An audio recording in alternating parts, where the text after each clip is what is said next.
Bonsoir tout le monde et bienvenue à ce partage du 11 septembre. Alors, mon titre aujourd'hui, c'est « Vivre par la foi, excitant ou insécurisant ».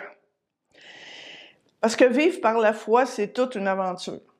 La foi, c'est pas quelque chose qu'on voit, qui est palpable, qu'on peut toucher. Alors, c'est parfois excitant, puis c'est parfois insécurisant. J'aime la définition du prophète Eugene May. Lui, il dit « La foi, c'est simple, c'est croire ce que Dieu dit. Croire ce que Dieu dit, faire confiance à Dieu, dépendre de lui pour notre vie. » Mais, tu sais, croire en quelqu'un que je n'ai jamais vu, je pense que c'est assez rare quand même. C'est quelque chose de... Et dans Pierre, il nous dit, dans 1 Pierre 1,8, « Lui, Jésus, que vous aimez sans l'avoir vu, en qui vous croyez sans le voir encore. » Et dans 2 Corinthiens, Paul nous dit, « Nous sommes donc toujours pleins de confiance et nous savons qu'en demeurant dans ce corps mortel, nous demeurons loin du Seigneur. » Dans notre corps, dans notre esprit, c'est différent. Il dit, car nous marchons par la foi et non par la vue, parce qu'on ne le voit pas, Dieu. On sait qu'il est là, mais on ne le voit pas. Alors, qu'est-ce qui fait que je peux croire en Dieu, que j'ai confiance en lui, alors que je ne l'ai jamais vu, à moins que tu aies déjà eu une vision ou un songe? Mais, en général, personne n'a vu Dieu. Alors, comment est-ce qu'on peut croire en lui? Mais dans Nombre 23, 19, ça nous donne la réponse. Dieu n'est pas un homme, il ne ment pas. Il n'est pas un être humain, il ne change pas d'avis. Quand il dit quelque chose, il le réalise. Quand il fait une promesse, il la tient. Amen. Merci Seigneur. Vivre par la foi, là, c'est pas d'avoir foi de temps en temps quand j'ai besoin de quelque chose en particulier. Vivre par la foi, c'est un mode de vie, mais c'est pas un mode de vie qui s'adresse à tout le monde non plus. La Bible nous dit le juste, celui qui a reconnu Jésus comme son sauveur, celui qui a donné sa vie à Jésus, qui a été pardonné, qui a été lavé dans le sang de Jésus, le juste, vivra par la foi. Et dans Habakkuk, ça dit « Le juste vivra par sa foi ».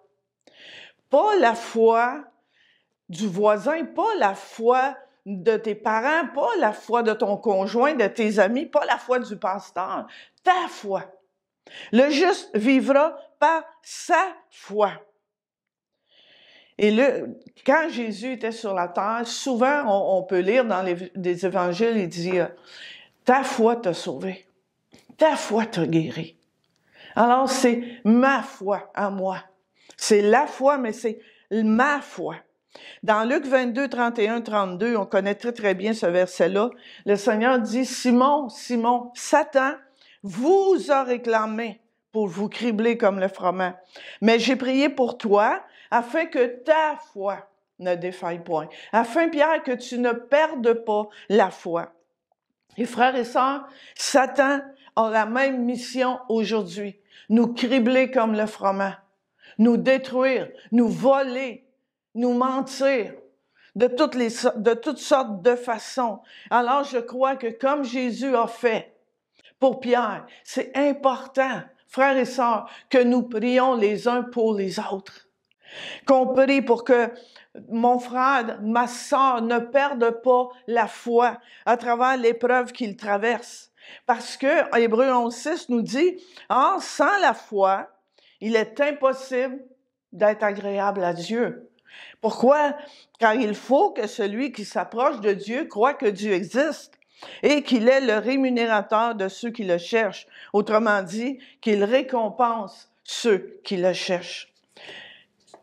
Croire que Dieu existe. Croire ce qu'il me dit dans sa parole. Croire dans ses promesses. Oui, je crois que Jésus est mort sur la croix pour moi. Je crois que mes péchés sont pardonnés, que je suis un enfant de Dieu. Ça, c'est la base. C'est le début de la marche par la foi. Mais vivre par la foi, c'est faire confiance à Dieu pour tous les aspects de ma vie. Faire confiance à Dieu pour ma santé, mes finances. Faire confiance à Dieu pour, personnellement, ma vie de célibataire, mon futur. Si tu es marié, faire confiance à Dieu pour ta vie de couple. Faire confiance à Dieu pour tes enfants, tes petits-enfants. Faire confiance à Dieu chaque jour, dans chaque décision qu'on a à prendre. Vivre par la foi. Je vis par la foi, je marche par la foi. Et pour en revenir à mon titre, ben d'un côté, c'est insécurisant. Parce que je ne sais pas quand, comment Dieu va répondre.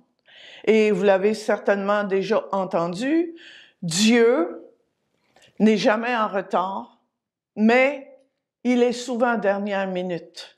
Et pour nous, êtres humains, c'est insécurisant. Mais en même temps, c'est excitant, parce que je sais que Dieu va répondre. Et c'est excitant de voir de quelle façon il va répondre. Parce que tout probablement, ce ne sera pas la façon, la manière et au moment que moi, je m'y attends. Avoir la foi, c'est savoir attendre avec confiance l'intervention de Dieu. Savoir attendre avec confiance l'intervention de Dieu. Ça a l'air simple, mais c'est un défi. C'est un défi pour nous qui sommes des êtres humains. Et j'aimerais lire avec vous Romains 4, 18, 21. On parle d'Abraham ici. Ça dit, alors que tout lui interdisait d'espérer. Puis, si c'est ta situation aujourd'hui,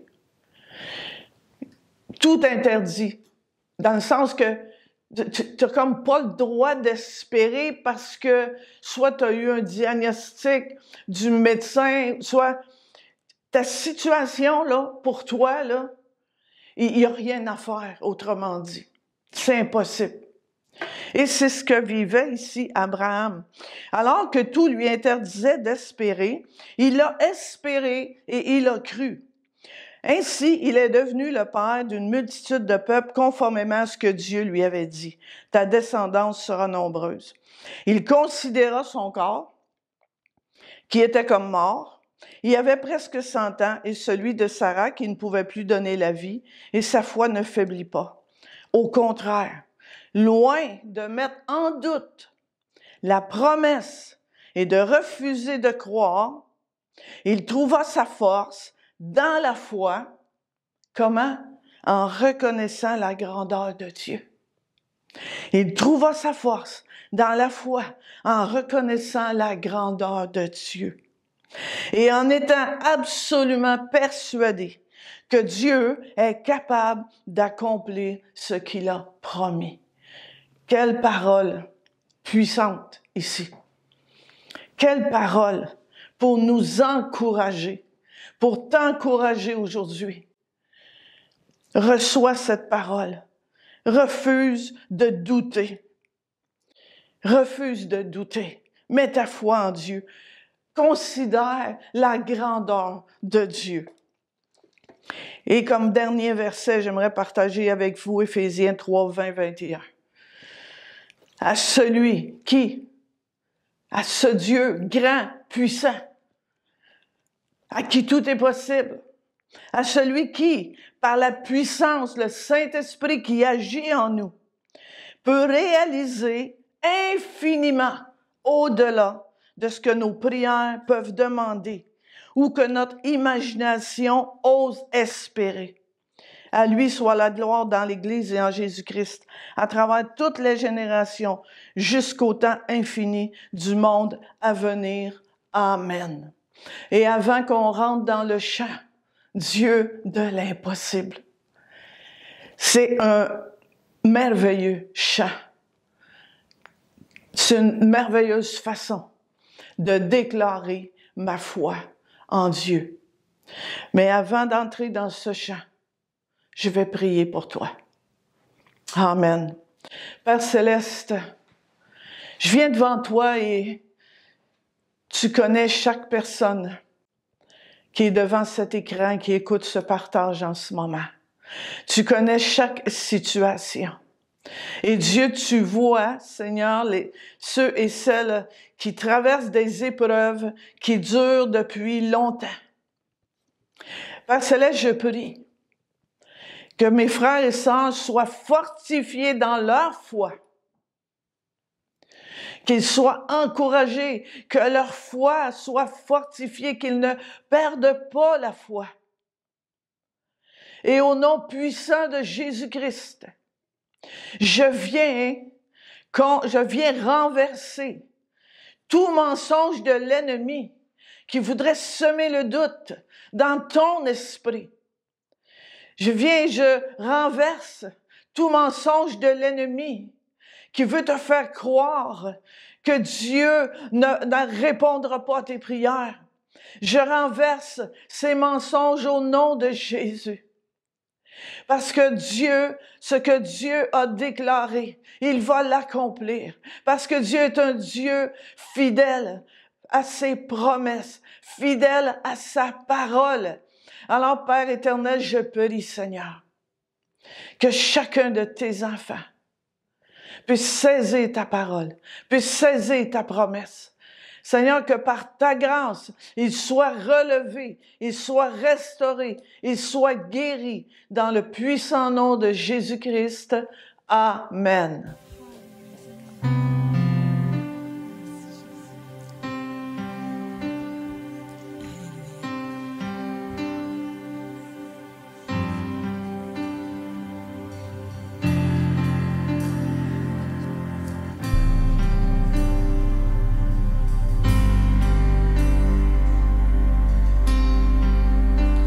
Dieu peut faire infiniment et au-delà, plus que tout ce que nous demandons ou imaginons. Ses promesses, oui et amen, se réalise. Sa parole, toujours sûre et certaine, elle s'accomplira.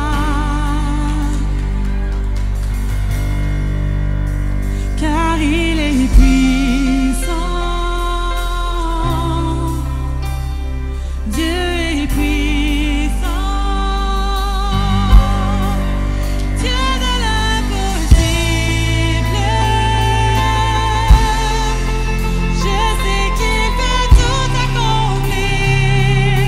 Tout accomplir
il va agir dans ta vie. Il va te faire l'impossible dans ta vie. Il veut te donner des cadeaux. Il veut te donner des bénédictions. Ose lui demander. Oh, tu es bon, Seigneur. Tu es bon.